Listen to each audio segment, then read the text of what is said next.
कदीमी मातमियों हाय ज़रूर किया करो। हर अशरा मुहर्रम में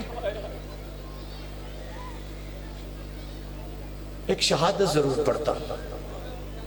मेरे बाद पढ़ने वाले मुझसे कहीं बेहतर पढ़ते। मैं ज़ाकरी फहरिस्त का सबसे छोटा, मुकद्दर है अली का। मेरे लाहौर में एक अली की बेटी है जो बेटों को ढूंढते ढूंढते आई है। अजरो अजरो को ना रोए तू किसी और गम में, अजरो को। एक हदीस मेरे सामने से गुजरी, तू ना मान अली, हशर का मैदान होगा,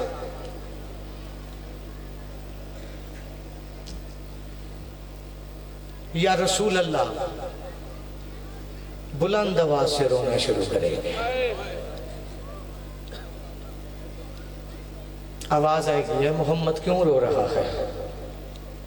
फरमाते अली की मौजूदगी में मेरी बेटी जख्मी हो गई। इशारे समझना, मैं सख्त रवायत पढ़ने का नहीं आती। मेरा ईमान है मोमिन के दिल में गोश्त का टुकड़ा होता है।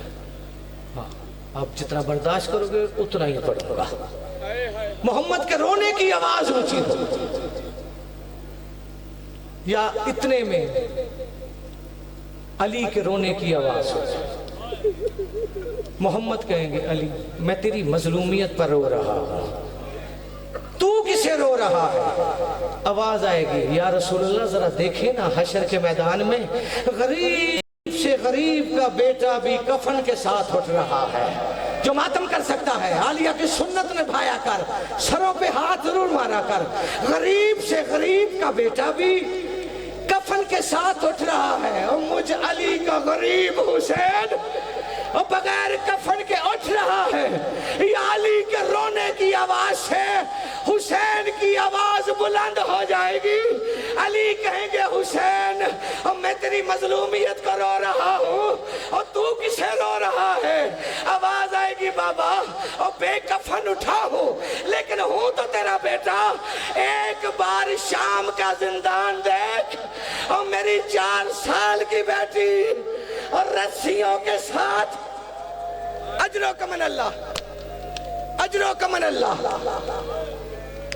सरकारे मुस्लिम पता नहीं कैसी शहादत दारुल अमारा की छत से बाजार भी देख रहा था। मुझे इसी की बेटी की शहादत पढ़नी है। मैं चाहता हूं तेरे जहन की जमीन तैयार हो जाए। हर आंख में आंसू है, आंसू एक ही बहुत होता है जो हुसैन ने कहा है, लेकिन जितने आंसू भी जमा हो जाए ना, ये अपना नसीब समझा कर झुकी हुई गर्दन बंधे हुए हाथ बाजार में देख रहे हैं। लोग अपने बच्चों को ईद के लिबास लेकर दे रहे थे। मुस्लिम ने झुकी हुई गर्दन से कहा कूफे वालों, और बेशक मेरे बच्चों को लिबास ना दिलवाना, लेकिन मिल जाए तो उन्हें मारना ना।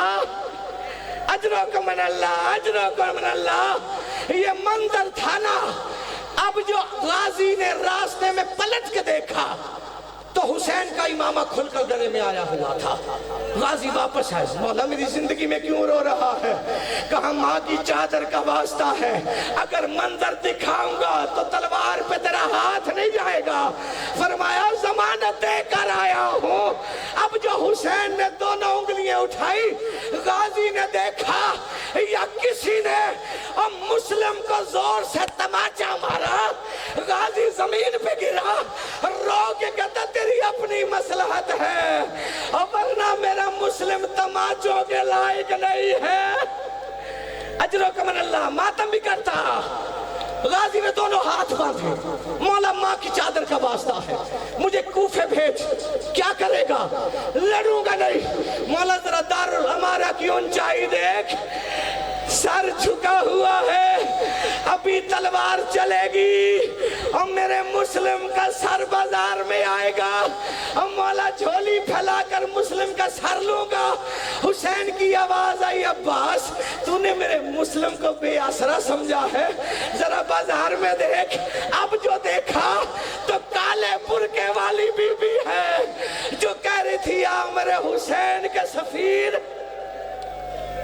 अजरो कमन अल्लाह, अजरो कमन अल्लाह। दो फिक्रे सुन लो, जिंदगी बाकी मुलाकात बाकी। दो फिक्रे सुन लो। शाम गरीबा की रात जब खैमों को आग लगी, इसी मुस्लिम की बेटी 7 साल की नाम आतिका एक खैमे के दर पे खड़ी थी। या 20 घोड़ा सवार को आते हुए देखा। इशारा समझना यार, जिनकी छोटी औलाद है। या बीबी ने उन घोड़े को देखा, दौड़ने लगी। अल्लाह जाने किस चीज से पांव उलझा, या बीबी जमीन पे आई, घोड़े गुजर गए। इशारा समझना। यहाँ लिया मंजर देख रही थी, दौड़ते हुए आतिका की लाश पे आई। पहले सर से उठाना चाहा, फिर पैरों से काफी देर सर पांव आती रही। या मक्तल की तरफ मुंह करके कहती, हुसैन मुझे एक बात तो बता, और जब तू कासिम की लाश पर गया था और हुसैन तेरे पास चादर ना होती, तू कासिम को कैसे उठाता? अब मुझे आतिका की लाश और कासिम की तरह उठानी पड़ रही है। हुसैन मेरे सर पे चादर नहीं है।